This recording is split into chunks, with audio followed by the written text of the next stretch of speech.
Υπέροχα μου πλάσματα, καλή σας μέρα. Καλή και ευλογημένη εβδομάδα εύχομαι σε όλους. Με υγεία, με αγάπη, με χαρά και με ό,τι άλλο εσείς ποθείτε. Είμαι η Εύα και σας καλωσορίζω όλους στο κανάλι μου Love Healing Tarot. Και σας ευχαριστώ πάρα πολύ που είστε κοντά μου, με παρακολουθείτε και με στηρίζετε ο καθένας σας με το δικό του τρόπο. Να είστε πάντα καλά και να θυμάστε, αν σας αρέσει το βίντεο, να πατάτε like. Πάμε λοιπόν να κάνουμε το θέμα μας, το μήνυμά σου και οι εκπλήξεις της εβδομάδας. Για το μήνυμά σου θα επιλέξεις ροζ χαλαζία, πορτοκαλί ασβεστίτη, λευκό χαλαζία. Θα ξεκινήσουμε όμως από τις εκπλήξεις της εβδομάδας που εύχομαι και ελπίζω να είναι για όλους μας καλές και ευλογημένες.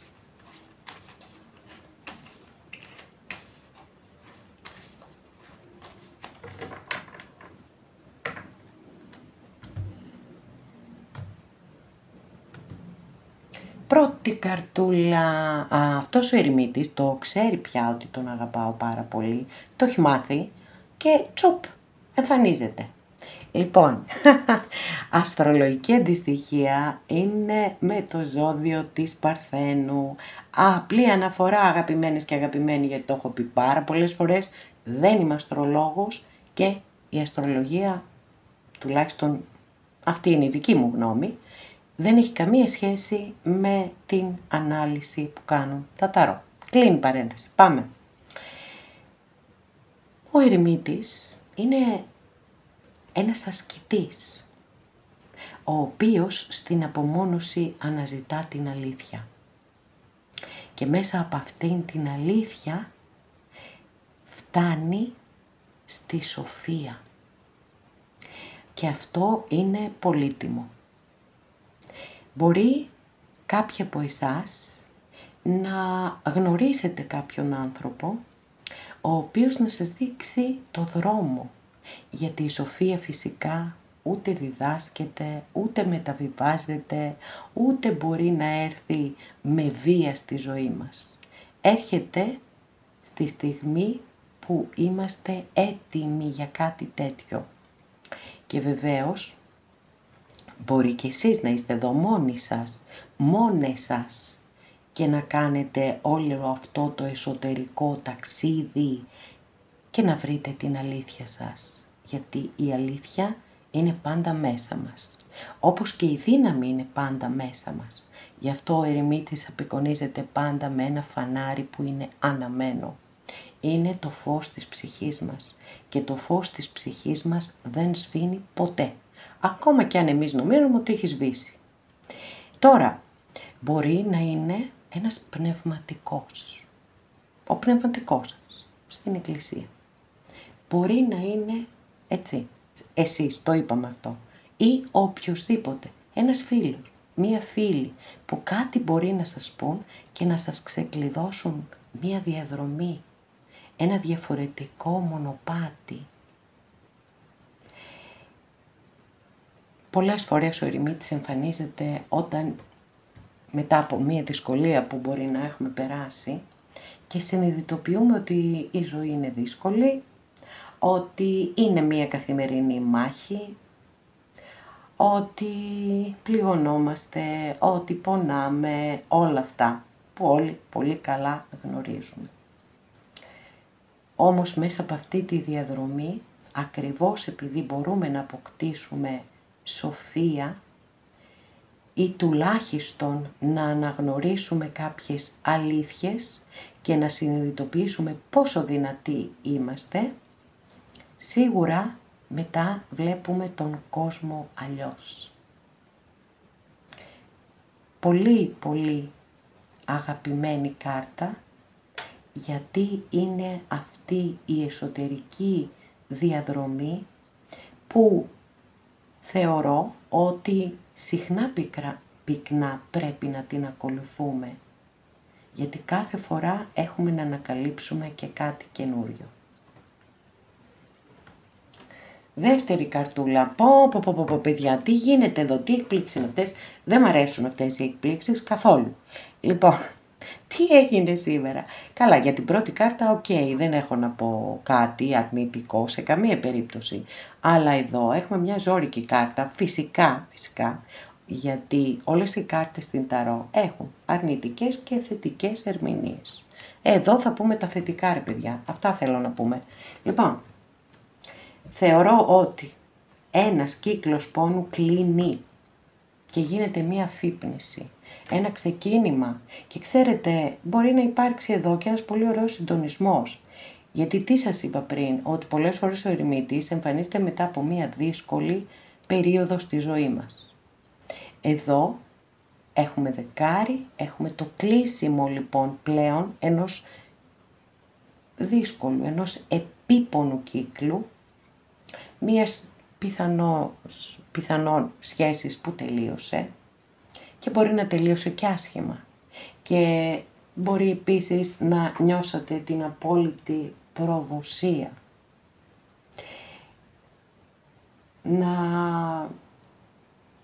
νιώθετε ότι δεν έχετε δύναμη για τίποτα, ότι δεν θέλετε τίποτα, δεν σας αρέσει τίποτα, γενικά ένα τίποτα. Λοιπόν, όμως, όπως σας είπα εδώ, μπορεί να κλείσει ο κύκλος και πρέπει να κλείσει ο κύκλος, μια και φτάσαμε στο δεκάρι, και από εκεί και πέρα, όταν κλείνουμε κύκλους επίπονους, πραγματικά απελευθερωνόμαστε. Από εδώ δεν έχει πιο κάτω, να ξέρετε, συναισθηματικά, από εδώ έχει μόνο πάνω.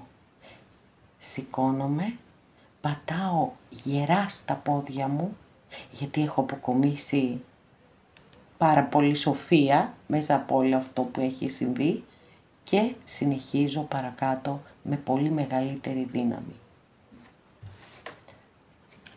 Καλά ρε παιδιά, εντάξει, τι γίνεται σήμερα, πω. Έχουμε λίγο περίεργες ενέργειες, περίεργες ενέργειες. Λοιπόν, εδώ έχουμε την κάρτα του θανάτου.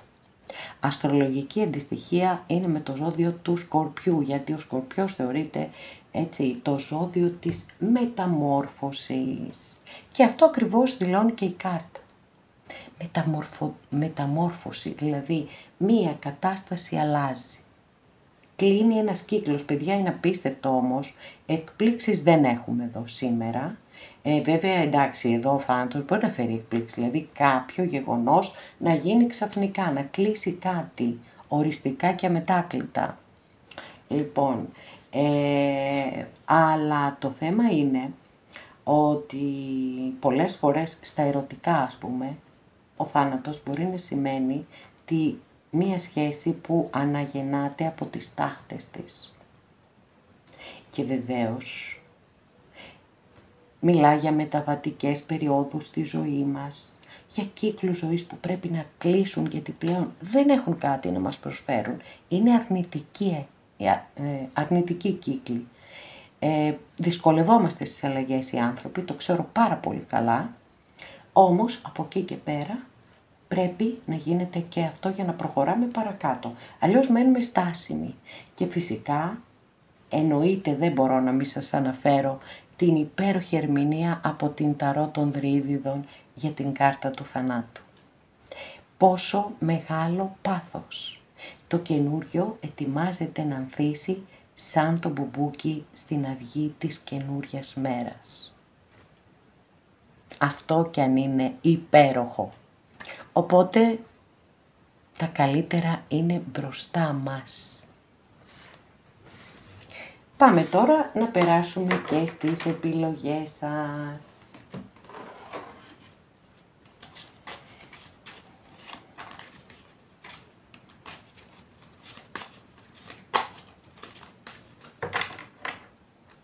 Στο προσωπικό σας μήνυμα, εν πάση περιπτώσει, για να δούμε τι θα δούμε.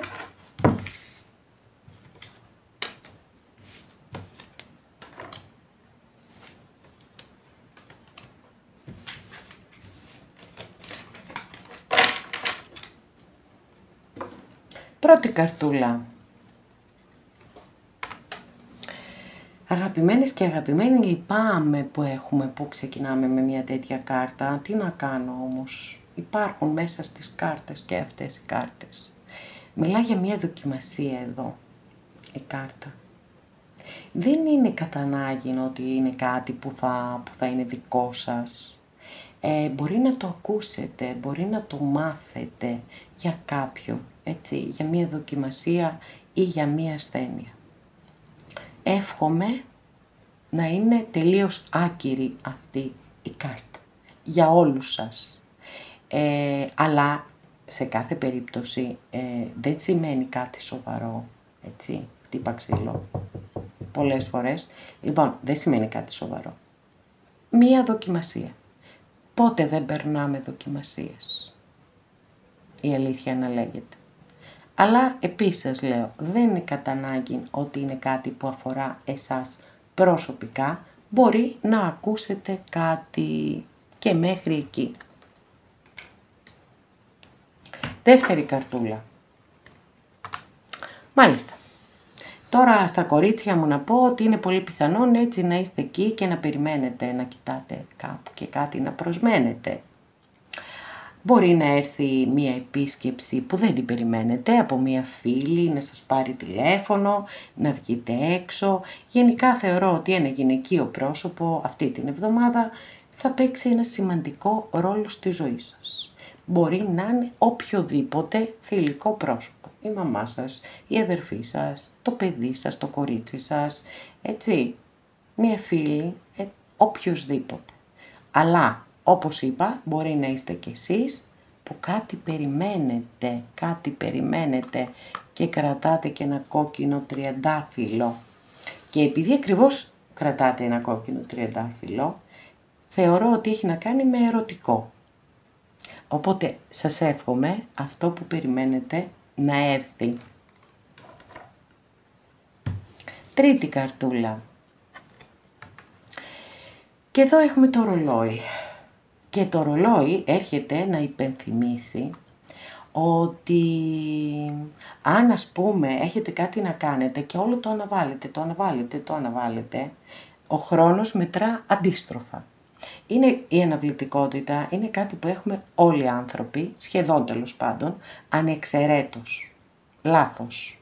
Το διαγράφω το ανεξαιρέτως. Λοιπόν, ίσως κάποια στιγμή στη ζωή μας όλοι να περνάμε μια τέτοια φάση. Το θέμα είναι ότι κάποιοι μπορεί την ίστατη στιγμή, έτσι, να αφήνουμε να περνάει η ώρα και την τελευταία στιγμή να αναλαμβάνουμε δράση και να ολοκληρώνουμε αυτό που πρέπει. Κάποιοι άλλοι όμως μπορεί να μην λειτουργούν έτσι και να αφήνουν να περνάει ο χρόνος και μετά να είναι εκπρόθεσμοι. Εκεί λοιπόν θέλει προσοχή. Δεν ξέρω τι μπορεί να είναι αυτό το οποίο πρέπει να ολοκληρώσετε και κάπου κολλάτε και κάπου το βάζετε παραπίσω, αλλά μάλλον έχει έρθει η ώρα να το ολοκληρώσετε.